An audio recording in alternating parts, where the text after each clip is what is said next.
Berarti kamu udah muslim, kamu mau bersyahadat? Iya, saya mau bersyahadat.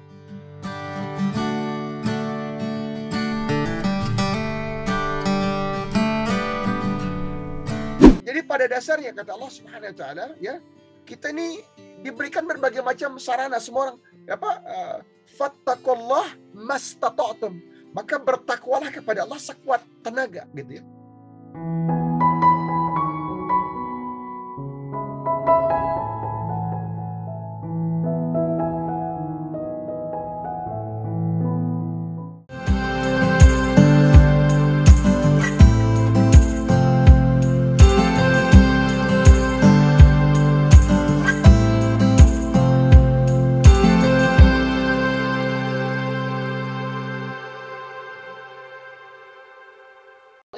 Dan the story gets better. Kenapa? Karena kita berharap sebagai seorang dai, dia bukan cuma ngajarin anaknya, dia ngajarin orang lain, dia ngajarin warga setempat, dia mengajarin tempat lain.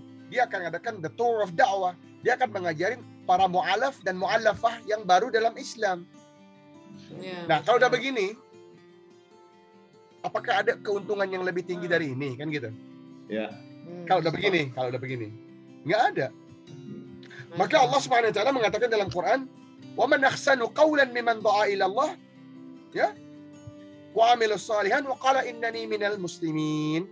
Jadi nggak ada perkataan sebaik-baik perkataan itu adalah ketika kita memanggil orang lain kepada Allah Subhanahu wa taala. Masya Allah. Ya kan? Manggil itu berarti saudara-saudari kita yang belum berislam, non-muslim. Jangan segan. Karena ini yang lakukan terus gitu loh. Dan sampai hari ini nggak ada kan yang ngerasa wah dia is dividing. Enggak, alhamdulillah. Karena kita bil ihsan. Kita kan bukan bilang kalau kita manggil orang kepada Islam, kita panggilnya bil ihsan, ya, wal hikmah. Kan gitu kan? Utu fis sabilil rabbika bil hikmah. Diajarin kok sama Allah kan ya. Allah yang ajarin. Jadi bahasanya adalah mau nggak sih? Anda kasih tahu konsep yang lebih ini, gitu ya. Dengan kebaikan, dengan hikmah, dengan wisdom. Nah itulah, jadi kadang-kadang kita nih terutama di Indo ya. Jadi kalau kita nih di antara organisasi dakwah yang kita tengarai itu, misalnya Moriku Islamic Trust, Voice of Islam, Islamic Education and Research Academy.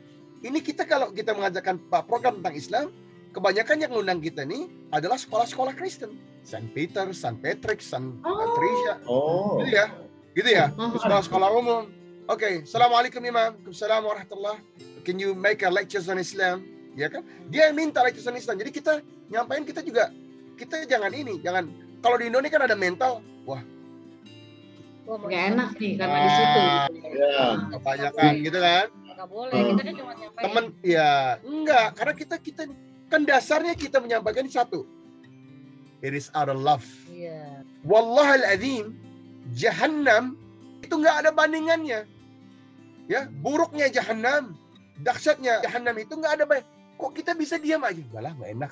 Nggak enak. Dia aja manggil orang kepada khamar biasa, bener gak? Ini salah seorang syekh aja di pesawat lagi ini dia kamar gede, azan gede. Syekh, wallah ya Syekh. Limaza ya Syekh? Gimana antum gitu? Tenang, dia bilang.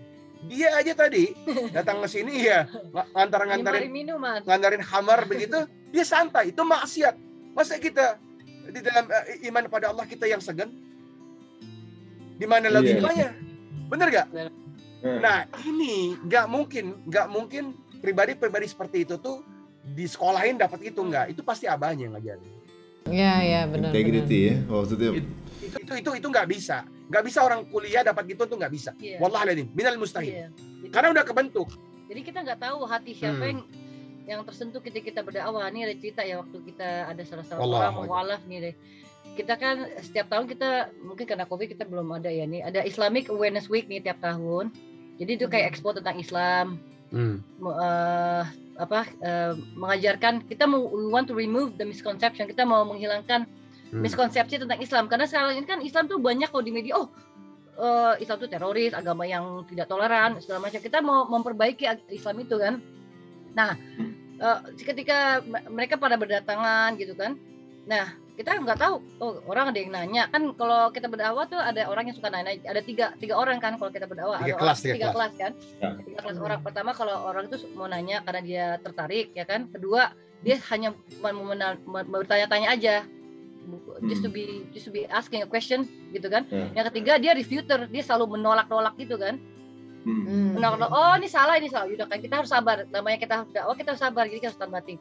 Nah kita ketemu sama orang ini, dia biasa aja sih ya sebetulnya, ya nanya, kayaknya nanya tapi ini kayak nanya tapi mungkin dia mau tahu lebih jauh lagi. Nah udah selesai itu, kita udah tahun setelah itu kali ya. Nah setahun setelah itu dia menghubungi saya, terus dia bilang gini, oh Sylvie, kamu tahu nggak, saya tuh salah satu orang yang datang ke ke expo kamu waktu itu, Islamic Awareness Week kamu. Apa yang kamu ucapkan, apa yang dibicarakan oleh your brothers and sisters itu it touches me. Waktu ketika kan saya selalu giving free Quran dan pamflet itu kan, kita punya ribuan Quran yang bisa kita kasih ke orang kan. Terus dia bilang, iya saya baca, udah saya baca, udah saya mengerti. Iya Tuhan tuh satu ya. Tuhan tuh satu, saya percaya. Ya kalau kamu Tuhan tuh percaya, saya bilang ini, kamu percaya Tuhan satu dan kamu percaya Nabi Muhammad adalah adalah messengers of Allah, dan kamu nggak percaya bahwa Jesus Christ is God. Iya saya percaya. Ya berarti kamu udah Muslim, kamu mau bersyahadat? Iya saya mau bersyahadat.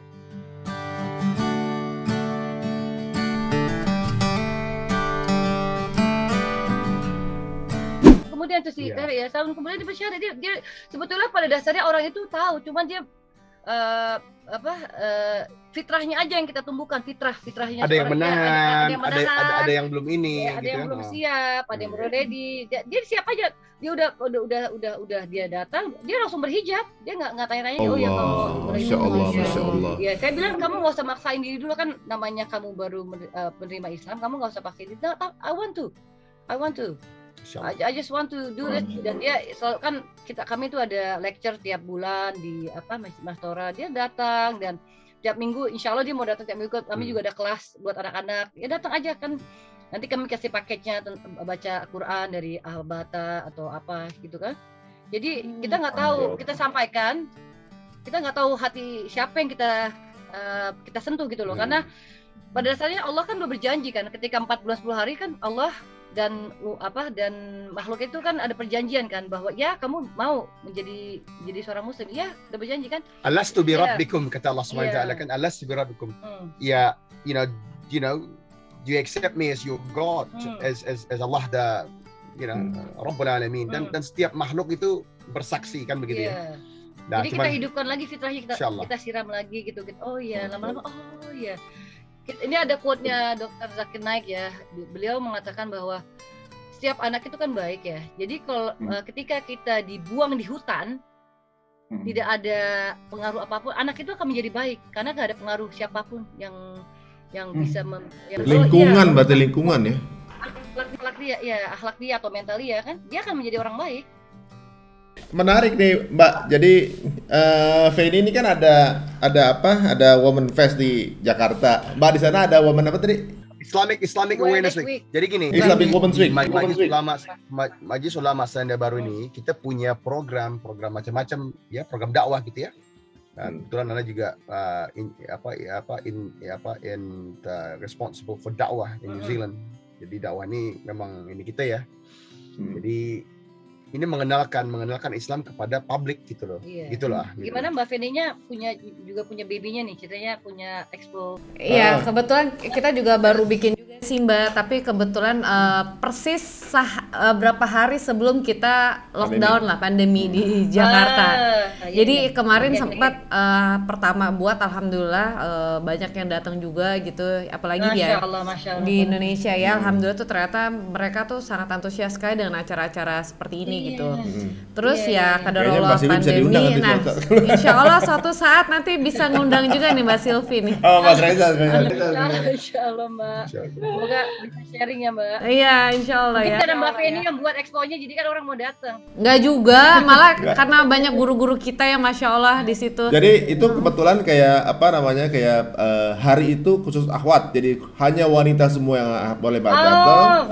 Semuanya, jadi bahkan sampai kru, kameramen, semua tuh cuma hanya boleh akhwat. Jadi di sana ada ruang penitipan suami. suami cuma boleh di situ aja gitu, cuma nyerahin dompet ke istri. Jadi itu ada booth tempat jualan itu semua barang istri semua, barang-barang wanita semua. Kajian juga tentang kewanitaan. Ya, jadi, soalnya kita yang datang juga sarifah juga kan. Jadi beberapa ustazah sarifah itu kan pakai cadar, di sana bisa buka. Karena kan isinya hanya wanita semua gitu. Nah kita cuma di luar aja, kita nggak boleh masuk kita. Gitu. Ya mudah-mudahan lanjut terus ya Mbak. Insya Allah. Insya Allah kita silaturahimnya panjang ya sampai akhirat. Amin. Masya Allah. Ini sebenarnya banyak banget ya yang sebenarnya bisa kita dapetin dari Mas Reza ya. Dari ini aja baru satu poin parenting aja. Ini juga jadi ini makin memperjelas ya bahwa selama ini saya juga mungkin pernah juga membaca dari beberapa keyakinan lain gitu ya Mas Reza ya, bahwa ternyata konsep parenting itu Islam ini firm banget gitu. Pahala yang terus berjalan adalah amal jariah, kemudian ilmu yang bermanfaat, dan juga anak yang soleh. Ini tiga-tiganya parenting. Jika anak itu anak yang soleh, kemudian anak itu kemudian memiliki ilmu dari orang tuanya, dan dia ilmu yang diterapkan jadi amal jariah, tiga-tiganya dari satu parenting kepada anak ini.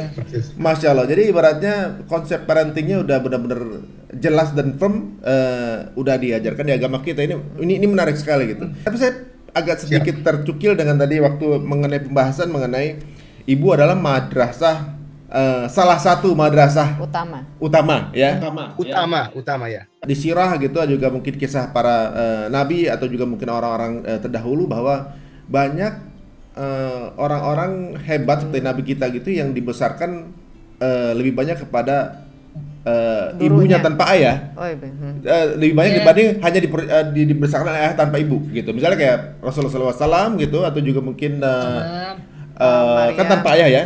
Kemudian Nabi Isa alaihissalam gitu kan, tanpa ayah juga gitu. Bahkan mungkin Nabi Ismail alaihissalam juga kan ayahnya remote gitu. Nabi Ibrahim juga remote gitu jatuhnya gitu kan.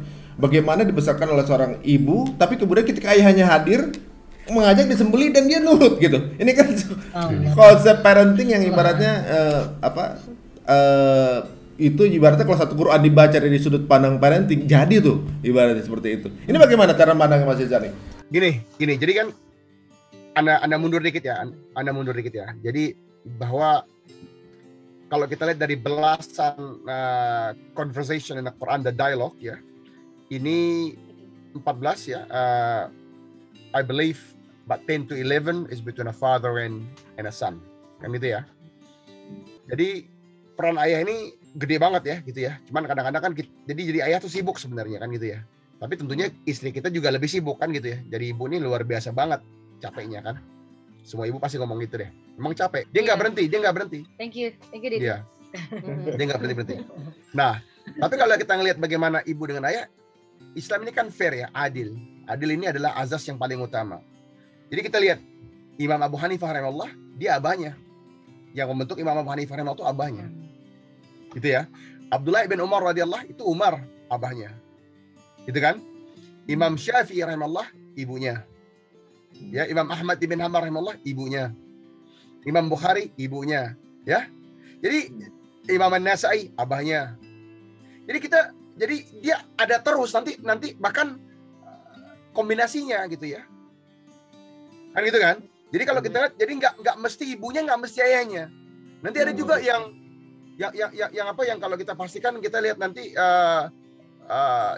Imam Ar-Rabi ini yang kemudian menjadi gurunya ataupun syekhnya Imam Malik rahimahullah, itu ibu dan ayahnya, gitu kan ya.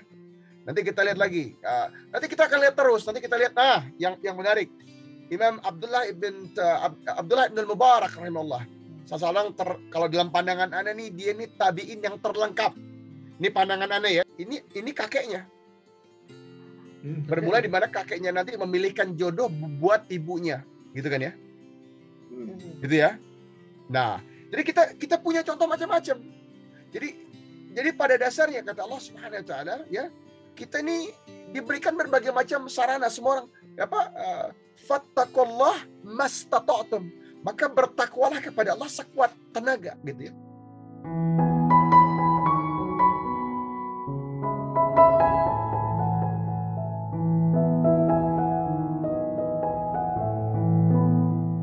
Jadi jangan, wah iya kan antum ngomong gitu, antum punya abah, anda nggak punya abah. Enggak, ada contoh yang ibu doang. Wah dia ngomong gitu kan ada ibunya, anda nggak ada umi gitu kan. Ada orang juga yang nggak ada, jadi orang juga. Fair ya? Fair kan? Komen ini fair, karena komen ini punya dalil dan dia punya contoh gitu kan ya. Yang kecil banget ya ada, yang sedang ada. Imam Syafi'i rahimahullah kecil banget tuh di bawah waktu ayahanda beliau wafat. Imam Ahmad bin Hanbal tuh di kisaran 14-15 tahun ketika abahnya meninggal gitu kan ya. Hubungan anak dengan ayah banyak. Kita lihat surat Luqman ya. Luqman bukan nabi tapi seorang saleh gitu kan ya. Kita lihat bagaimana ketika Imam Ahmad bin Hanbal memberikan nasihat kepada anaknya. Kita lihat bagaimana bapaknya Imam Abu Hanifah rahimahullah mengajarkan anaknya ilmu yang luar biasa sehingga dia menjadi seorang ahli fiqh yang luar biasa. Kemampuan debatnya tak tertandingi. Gitu kan ya? Untuk mengembalikan berbagai macam situasi. Berbagai macam situasi ada. Yang nggak nikah ada. Imam An-Nawawi rahimahullah nggak sempat nikah. Ya kan Imam An-Nawawi rahimahullah? Ya, Syekh Al-Arba'in gitu kan ya? Itu dia nggak sempat nikah. Umur 43 tahun. Nah ini kalau kita ngomong 43 ya nih teman-teman. Kalau kita bicara Hijriah, karena kita nggak pernah ada yang ngitung kapan dia lahir gitu kan ya. Karena birthdays is not from Islam. As simple as that. Gitu ya. Jadi kalau 43 tuh nanti ada yang bilang Imam Nawawi 44, kita terima. Ada yang bilang 45, ada yang bilang ya gitulah ya, 42, 43. Jadi ranging karena your age not important kan gitu ya. Nah, Syekhul Islam Ibnu Taimiyah rahimahullah ya juga nggak nikah. Bukan nggak mau nikah atau bukan mengajarkannya, tapi karena seringnya di penjara kan begitu. Iya kan? Iya, jadi punya alasan valid kan gitu ya. Nah, yang nikah satu banyak, ya kan? Yang nikahnya lebih dari satu juga banyak. Ya, di sini kalau udah ngomong ini ibu-ibu udah pada malas. Tapi inilah dia, ya kan berbagai macam khazanah, kan gitu ya, bener ya. Nah itu jadi macam-macam. Jadi yang ada ibu, yang ada bapak, yang kakeknya, yang macam-macam. Jadi siapa aja jalan sukses ini bukan satu jalan. Kalau pakai gini, kalau nggak ada ya nggak jadi. Kalau nggak ada ibu enggak. Jadi Allah Subhanahu Wa Taala ini maha adil ya. Adilnya Allah semua orang diberikan kesempatan untuk berhasil gitu loh. Imam An-Nasa'i rahimahullah, salah satu imam daripada di antara Kutubus Sittah, the Six Canonical Hadith Book itu yang terakhir dia wafat 303 Hijriah. Itu ketika datang pertama kali pengen belajar hadis ya. Itu dia sampai ditolak sama syekhnya. Syekhnya namanya Haris ibn Miskin rahimahullah. Kenapa? Karena saking kerennya bajunya Imam An-Nasa'i. Keren banget. Imam An-Nasa'i itu ganteng, orangnya ganteng. Jadi gini ya, ganteng, kuat, pintar, kaya. Semua keutamaan ada di dia. Jadi kata syekhnya bilang, suruh ganti baju. Ini baju kekerenan buat belajar. Dia bilang nggak mau. Kata dia, ini hadza fa min Allah. Ini dari Allah. Halal. Allah yang berikan pada abana, harta abana ini halal. Masalah antum apaan? Nggak boleh masuk, nggak apa-apa, nggak boleh masuk. Maka dia menulis kitab Sunan An-Nasa'i itu yang awal-awalnya dia bilang dari belakang pintu. Nggak boleh masuk, Anda tetap belajar karena kata abah Anda suruh belajar. Nah jadi ini ya, ini relationship yang bisa kita bangun. Gimana anak-anak laki kita, anak-anak perempuan kita sayang sama orang tuanya itu luar biasa. Dan anak-anak laki-laki punya relationship yang luar biasa sama abahnya. Luar biasa tuh gini ya. Anak ngomong, bah, Anda pengen nikah dong. Berapa banyak sih anak laki yang bisa anaknya ngomong gitu, pengen nikah. Yang ada dia malu. Wah nggak enak ngomong apa gitu ah. Bener gak? Nah, ulama-ulama terdahulu enggak. Dia bisa ngomong sama anaknya. Jangankan anaknya mau nikah, abahnya mau nikah lagi ngomong sama anaknya. Tapi kan punya hubungan yang masya Allah karena dia bicara ketaatan kepada Allah. Jadi Imam An-Nasa'i ini nggak boleh masuk karena bajunya keren banget. Suruh ganti baju, pakai baju biasa aja gitu. Dia kagak mau karena dia bilang ini salahnya dalam syariat di mana Anda pakai baju bagus nggak boleh belajar. Halal dari Allah. Ya kan Allah has favored me with wealth. Allah yang memberikan dia ini kekayaan. Artinya abahnya dia. Jadi masuk kelas, ya. Nah, yang gurunya sirik sama muridnya ada juga. Ini tadi nih cerita nih. Ya, Haris ibn Miskin lama-lama syirik. Kenapa? Karena ketika Imam An-Nasai rahimahullah, dia ngangkat tangan, dia mau nanya, bukan ngejawab. Seluruh mata yang ada di kelas itu ke dia. Nanya ya, bukan jawab. Kalau jawab kan keren, gitu kan ya. Ini nanya. Ya, kadang orang lihat fisiknya kuat, orangnya ganteng, bajunya bagus, ilmunya banyak, gitu ya. Kekayaannya tajir. Kan udah keren banget. Gurunya sampai minder. Terus wanita-wanita yang paling cantik istri dia semua. Tapi kita kenalnya apa? Kita kenalnya Imam An-Nasai rahimahullah itu sebagai ahlul hadis, muhaddis. Bener kan? Yang miskin ada. Imam Ahmad ibn Hanbal miskin, kemana-mana miskin, gitu kan? Jadi Allah SWT ngasih keadilan. Yang pakai baju paling keren, kalau bahasa kita tuh orang yang pakai baju designer clothes. Ada Imam Malik rahimahullah itu kalau pakai baju luarnya mahal-mahal. Imam Malik rahimahullah itu nggak pernah mau keluar kecuali pakai baju yang terbagus. Jadi dia kenapa? Karena dia bilang, ketika aku mengatakan qala Allah wa qala Rasul, atau menyampaikan qala Allah qala Rasul, maka it deserves the very best of this world. Masya Allah. Masya Allah. Quote lagi ya tuh. kan? Masya Allah. Inilah Islam. Islam ini ajib ya. Ajib bahwa setiap kemungkinan ada di situ. Dan setiap kemungkinan punya success story. Contohnya ada gitu. Bukan hypothetical. Ya. Kan ada kalau lain kan cuma dongeng gitu ya. Wah, ada tuh banyak. Siapa namanya? Orangnya siapa? Namanya siapa? Tahun kapan? Iya. Bener? Referensinya. Iya. Cross the reference kan, reference check. Beneran apa cuma antum doang yang ngomong kan gitu. Nah, ada. Nah, kalau kita bilang ada. Iya. Komplit itu Islam. Semua situasi ada. Yang istri, yang dari awal suami kaya, hidup bahagia, panjang umur ada. Istri punya suami kaya, kemudian suami meninggal jadi janda, kurang duit dikit, ada. Sengsara terus, ada. Kakak juga. Yang durhaka Semua udah ada case-nya gitu ya. Waduh, Masya Allah. Dan kita kalau sebagai seorang Muslim, kita nggak ngasih contoh yang ada deh. Siapa orangnya? Ada deh. Enggak. Iya. Sebutin namanya, siapa orangnya. Jadi antum pulang, Anda cek kan gitu kan. Ya kan, maka kalau ada ustadz, dia ngasih kajian, Ustadz, itu hadisnya di mana? Antum nggak percaya Anda? Kalau gitu, kapan kita belajarnya, gitu kan ya? Para ulama takut, kita pasti bilang, gitu kan ya? Yang saling ulama sama ulama, saling iri juga ada, gitu kan ya? Jadi nggak beda sama kita hidup sekarang. Iya. Sebenarnya repetisi ya. Iya, jadi sebagai manusia itu terjadi terus kan begitu ya? Cuman karakternya aja yang berubah-ubah namanya. Nah, tapi Islam memberikan kita ruang gerak untuk menjadi yang terbaik gitu kan ya. Insya Allah. Dan itulah salah satu prerequisite-nya to be successful insya Allah. Waduh, ini menarik banget ya. Jadi ibaratnya, kalau pandangan bahwa Islam ini holistik ini barusan digambarkan juga luar biasa sekali ya. Belum lama kita juga saya ketemu sama ilmuwan di Singapura tuh dia mendapatkan scholars di bidang cahaya itu juga dari Quran katanya. Nur tuh dari, kemudian dia akui dunia dengan konsep yang kok dapat rumusan cahaya ini dapat dari mana, daripada bingung kan orang-orang di luar.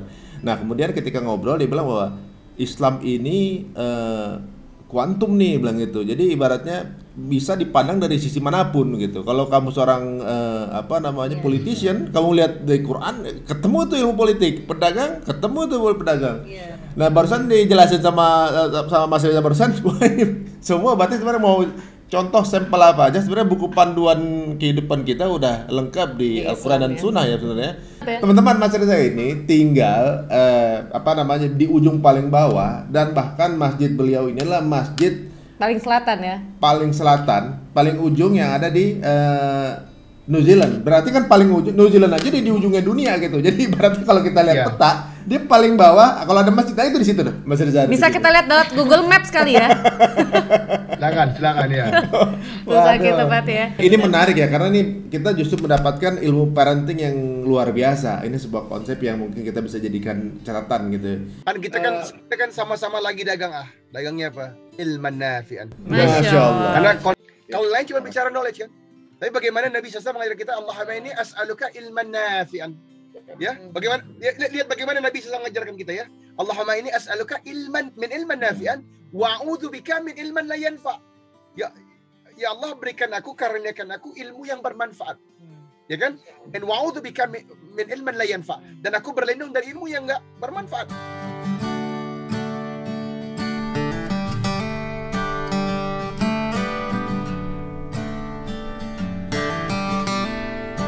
Jadi seorang mukmin nggak cuma nyari ilmu. Itu kan menarik tuh ya, karena dalam itu aja bagaimana Nabi SAW mengajarkan kita sebuah konsep yang orang lain nggak punya, sampai hari ini dia nggak punya. Bener kan, dia cuma cari ilmu, nak. Ilmu apaan sih, gitu loh. Ilmunya baik nih tentang engineering, tapi kalau engineeringnya nggak membawa ketaatan kepada Allah Subhanahu Wa Taala, tidak memanggil orang ke atas Islam, nggak bermanfaat.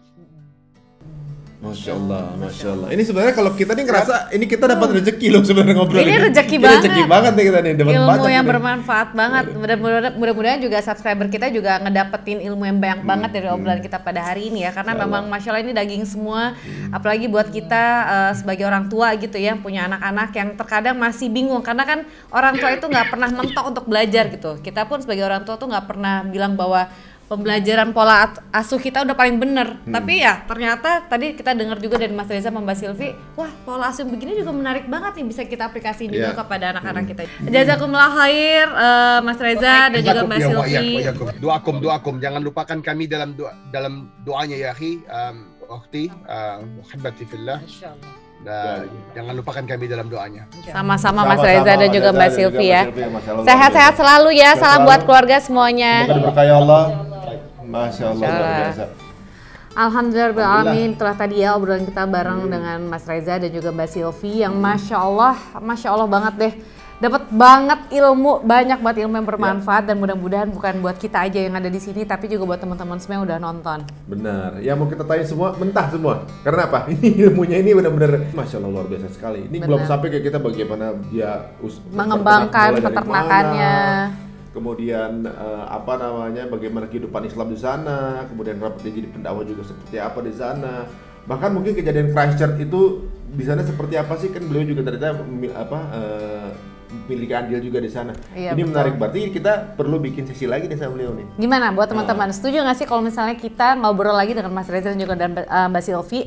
Kalau tadi beliau tadi ngebahas mengenai bahwa semua nabi yang diturunkan oleh Allah Subhanahu Wa Taala itu semuanya beternak. Itulah kenapa Mas Reza ini juga berkeinginan untuk beternak. Nah itu dia, kita akan ulik lagi lebih dalam. Insya Allah diberikan kemudahan untuk segi waktu dan juga kita dimudahkan juga untuk bisa bersilaturahmi lagi. Jadi buat teman-teman, yuk yang mau ikutan kasih pertanyaan boleh juga tulis di komen kita ya. Iya, tapi jangan lupa untuk like and subscribe. Wassalamualaikum warahmatullahi wabarakatuh.